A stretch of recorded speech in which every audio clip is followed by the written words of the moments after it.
Hello, I'm Jonasz Rewiński. Welcome on board the Eastern Express, and as always, I hope you enjoy the journey. Beijing says it doesn't want Russia to lose in Ukraine.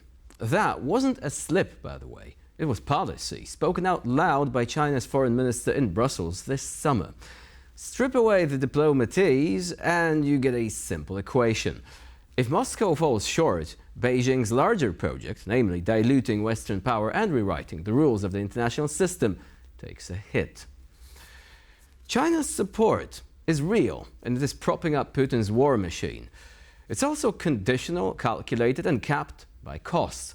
The no-limits friendship has a price tag, actually, and Europe can help raise it. So without further ado, let's take a look at our latest report to find out more. Leaked documents reveal Russia has agreed to transfer airborne assault technologies to China, a move that could significantly boost Beijing's capacity for a potential invasion of Taiwan. The 800-page contract, verified by independent analysts, outlines equipment for deploying heavy airborne battalions and special forces. These systems would allow Chinese operatives to glide undetected from civilian aircraft and deliver Russian-made vehicles remotely, bypassing traditional parachute drops. Military expert Alexander Daniliuk, an associate fellow at the Royal United Services Institute who obtained the files, says this capability could help China seize key infrastructure like Taipei Port, paving the way for a larger seaborne invasion. Historically cautious about sharing advanced tech, Moscow now appears motivated by geopolitical strategy, aiming to provoke a prolonged conflict in the Indo-Pacific that could draw in the United States and its allies. Beyond hardware, Russia's experience in missile and drone warfare may also be shared, offering China insights into suppressing air defenses. And now let's zone in on the explaining portion of our show. Tensions rise as new claims emerge about China's growing involvement in Russia's war against Ukraine. Ukrainian intelligence officials say Beijing is actively helping Moscow improve the accuracy of its missile strikes. China is reportedly supplying satellite intelligence to Russia, enabling more precise targeting of strategic sites across Ukraine. According to Oleg Alexandrov from Ukraine's Foreign Intelligence Agency, this cooperation includes reconnaissance of locations tied to foreign investments. One of the most notable incidents occurred in August when a Russian missile hit a US-owned factory in Zakarpattia, injuring 15 people. Ukrainian President Volodymyr Zelensky has accused China not only of supplying weapons and gunpowder to Russia, but also of manufacturing arms on Russian territory. Recent intelligence reports suggest that up to 80% of the critical electronics used in Russian drones originate from China. Additionally, Beijing has allegedly provided specialized chemicals and machinery to at least 20 Russian military factories. These developments raise serious concerns about the deepening military and intelligence cooperation between Moscow and Beijing and its implications for Ukraine and NATO as a whole. And now let's take a look at the issue in greater detail. Since the full-scale invasion of Ukraine, China has become Russia's economic life support. Exports of everything from cars and machine tools to chips and optics have surged, filling holes that sanctions blew in Russia's supply chain. On the import side, Beijing soaked up discounted Russian oil and more coal and gas. But this isn't a love story, you see. It is leverage. China diversified energy sources for a decade and kept that strategy even while buying more Russian barrels. Oil, you see, is easy to reroute. Gas, however, is not. That's why the much-touted Power of Siberia 2 pipeline remains on paper, useful for photo ops, less useful for immediate flows. Beijing signals friendship with handshakes while negotiating price with a calculator. The economic balance is brutally asymmetric. Russia depends on Chinese inputs across a widening range of sectors.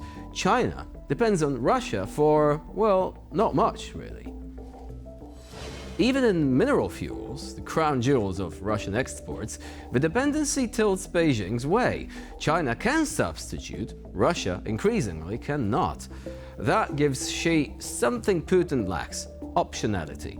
If the political or economic costs rise, Beijing can dial back. Moscow, it is lashed to the mast. And costs do matter. Look at dual-use goods, the civilian kit with battlefield consequences, precision machinery, electronics, optics, navigation. When the United States and its partners finally sharpened secondary sanctions in late 2023, flows of some of these items from China to Russia dipped. Why? Because a chunk of China's own access to high-grade components depends on Europe. Cut or complicate those inputs, and China feels it at home.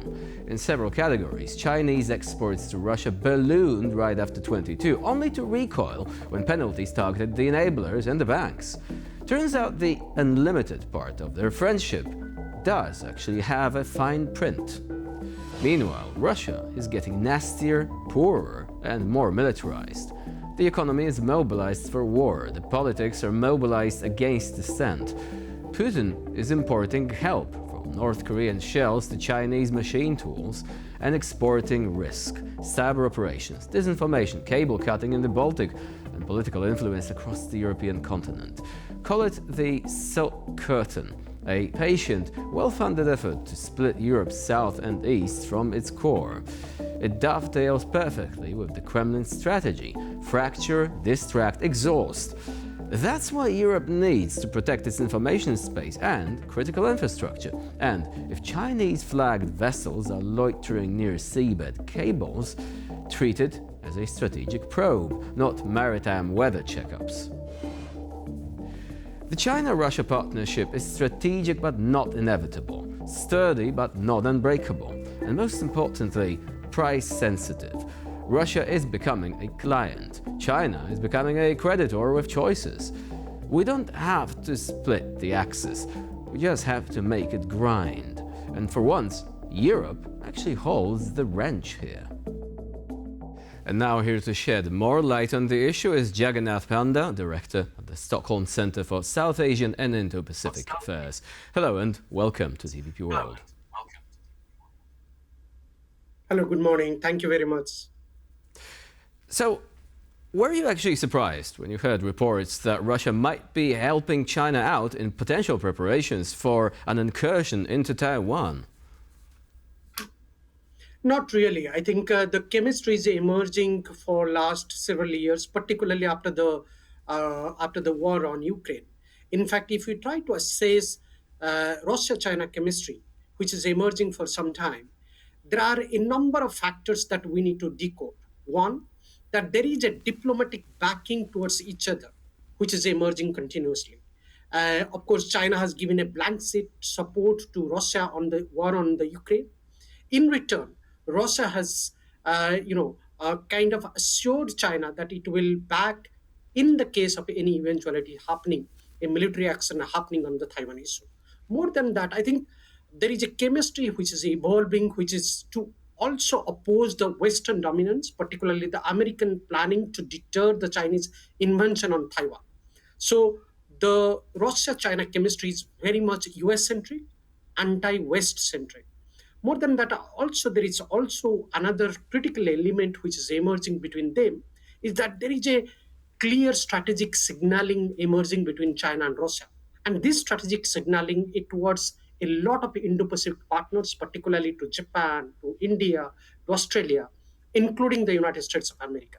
So I am not really surprised. This chemistry is evolving for last several years, and there is a diplomatic backing towards each other, both from Russia towards China and China towards Russia and the war on Ukraine. But do you think that they share a similar philosophy in dealing with foreign affairs issues? Because we do know that Russia is fairly trigger happy, let's say. It has actually launched military action against individual countries in the past. Ukraine, but Georgia before that as well. Now, China hasn't really been fighting any wars for decades. Do you think that the Chinese model of conducting foreign affairs prioritizes confrontation, or would the Chinese prefer to actually have Taiwan slowly slip away from its current path and towards greater integration with mainland China, without actually resorting to any sort of incursion or otherwise any use of military force? Ideally, the Chinese would like a peaceful merger of Taiwan into mainland China. but they know that probably this will never happen, given the kind of support the West gives to Taiwan issue, particularly the United States of America, and also the kind of development that has undertaken in the Indo-Pacific regions in support of Taiwan. Today, also a large number of European countries they do openly back the cause of Taiwan, and they try to give a diplomatic support to Taiwan. So mainland China, under the leadership of Xi Jinping, knows that the peaceful unification of Taiwan may not really be happening the way they would like. So therefore, the Chinese leadership are continuously preparing for a forceful, a military invasion of Taiwan. Now, here the key question is the Russian support, the military support, the diplomatic and the political support of Russia is a given? Well, if we try to decode the the China Russia chemistry, both China and Russia are not having a identical planning on the Taiwan issue, but they are definitely having a complementary, a kind of rapport on the Taiwan issue. The reason I say that they don't have an identical game plan on the issue of Taiwan, because ideally the Chinese would not like to see Russia coming into the Indo-Pacific region, to the Indian Ocean region, and doing business. So the Chinese, for many years, have kept the Russians away from the Indian Ocean regions, particularly from the Southeast Asian regions and the cross-strait affairs. So therefore, the Chinese are not very comfortable to have an identical strategic planning with Russians when it comes to Taiwan issue. But we know for a fact, as I mentioned earlier, there is a chemistry emerging between China and Russia for some years. And this chemistry is to gain strategic support for each other. And therefore, this strategic support is given when it comes to the Chinese military invention on Taiwan. The Russians are there to give strategic as well as probably and possibly the military support. Would you say that this support is kind of cynical, though? Because we've already seen that China is benefiting from Russia fighting the war in Ukraine and not really being able to pull out from this war. So it is actually engaging Western forces to some extent indirectly in Ukraine. Now, one analysis by a journalist, I believe from Ukraine originally, working for one of the Western institutions dealing with foreign affairs, basically suggests that Russia would probably like China to use force in Taiwan, but also for the invasion to drag on for longer, much like Russia's war in Ukraine is dragging on, because this would keep the US and its allies preoccupied in the Indo-Pacific. So in turn, that would allow Russia perhaps to have a free hand in Ukraine or beyond. Do you think that this is what it is, that these countries are supporting one another, but also are benefiting from the fact that a given theater of war is actually becoming less stable, that the individual conflicts might be dragging on, and that other countries are being pulled into the orbit of these conflicts? Because it is in their own interest to have certain powers from the West being involved elsewhere. Oh, yes. As you rightly mentioned, I think the Chinese do anticipate that any kind of military invention on Taiwan is going to be a long endured war or a conflict. So they are not really short sighted. They are preparing themselves for a long term conflict, not only with the United States of America, but also with some of the Indo Pacific powers, particularly with Japan, if possible.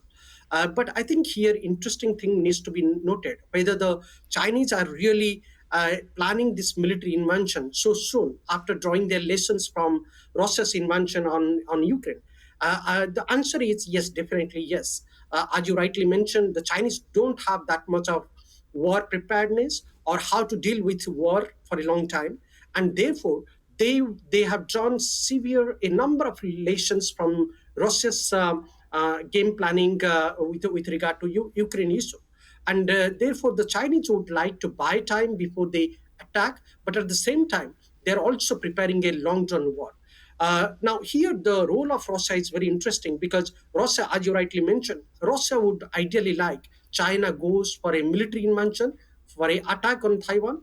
So, therefore, the attention of the United States of America will be divided and very much be focused on the Taiwan issue because United States of America is the largest residence power in Indo-Pacific, largest military stakeholder in the entire Indo-Pacific region, including in the Indian Ocean region. So therefore, the focus of United States of America will be divided, and that will create a conducive atmosphere for Russia to buy more time to deal with to deal with the Ukraine issue. So therefore, there is a more intense strategic scenario is emerging, and we should be prepared for that. And there is certainly a much closer chemistry is emerging between China and Russia that the world community, particularly the communities from Europe and Indo-Pacific communities, should not really overlook. So briefly, do you think that in Washington they are aware that no kind of decoupling between Russia and China is going to happen, whatever Donald Trump might be proposing to Putin? Do you think that this idea has already been buried effectively and the US is moving on to a different scenario in which Russia and China continue their cooperation? Oh yes, I think United States of America and the policymakers in Washington D.C. under President Trump, they are very much anticipating that there will be a grand chemistry emerging on the Taiwan issue between China and Russia, and probably backed by a number of authoritarian countries. So they are going to deal with it. They are preparing for that, and probably this invention might happen very soon than one could expect. So we must prepare for a eventuality, and also for a context where the Indo-Pacific politics will be very, very serious and security prone in times to come. And therefore, there is a lot of strategic churning is happening in Washington, D.C. under Trump administration. But it is interesting to see what kind of China policy Trump administration really going to implement. And I think the next few months, particularly the way Trump administration has implemented 100% tariff on China, or going to implement, is going to decide the relationship trajectory, and also the Trump's administration China policy.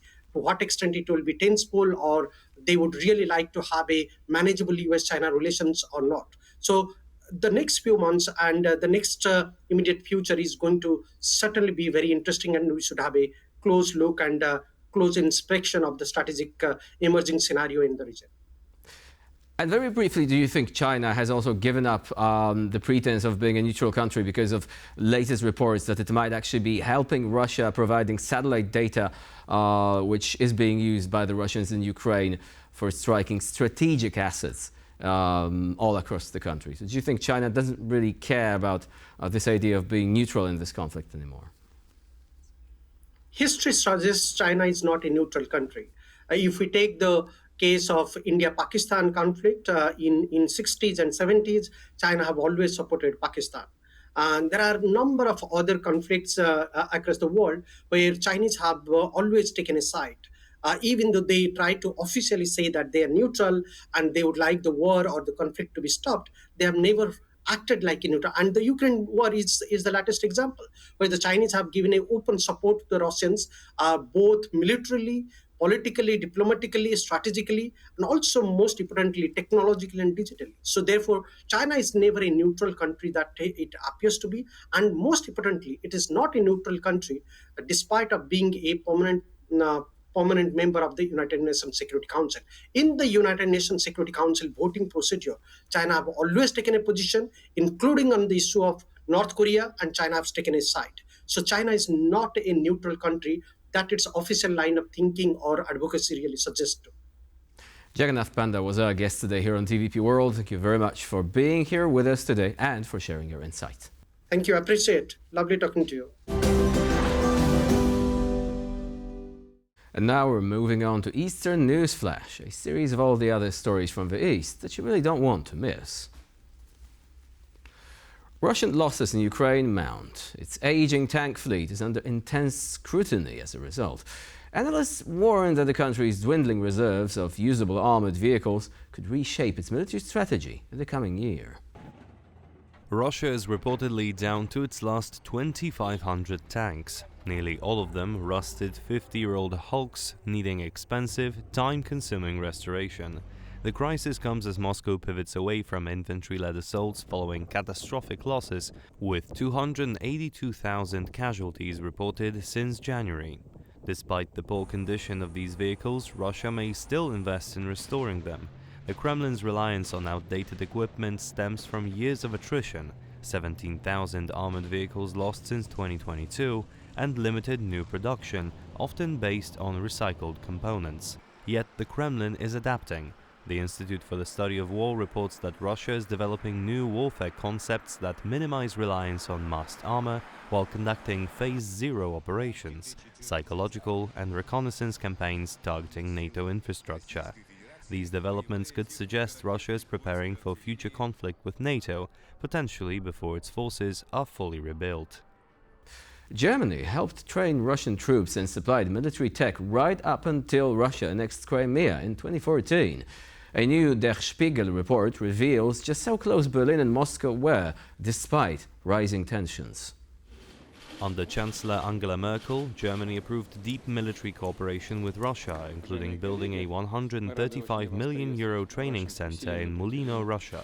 The facility, designed by Rheinmetall, was based on Germany's own war games site and aimed to train 30,000 Russian soldiers a year. Plans went even further: officer exchanges, shared strategy sessions and access to internal documents, privileges usually reserved for NATO allies.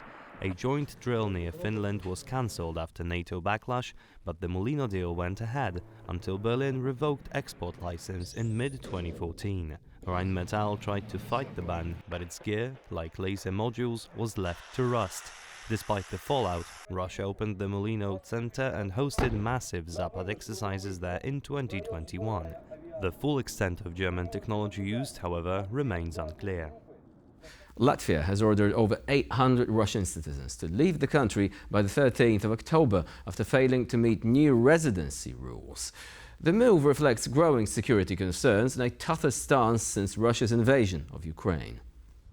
841 Russian nationals were told to leave Latvia after missing deadlines to prove basic Latvian language skills and pass security checks. The rules, tightened after the 2022 invasion and again in 2024, require Russian citizens to apply for EU long-term residency and show A2-level Latvian proficiency. Most of the roughly 30,000 affected complied or left voluntary, but some were unaware until their pension payments stopped. Latvia has also banned Russian citizens from working in critical infrastructure, buying property, and traveling by tour bus to Russia or Belarus. Estonia recently closed a border road after spotting unusual Russian military activity nearby. The closure comes amid heightened Russian military and border activity across the Baltic region, where Estonia and its neighbors have increased surveillance and security measures in response to regional tensions. And for this episode of Eastern Express, it's the end of the line. Please stay with us here on TVP World for more latest news and updates.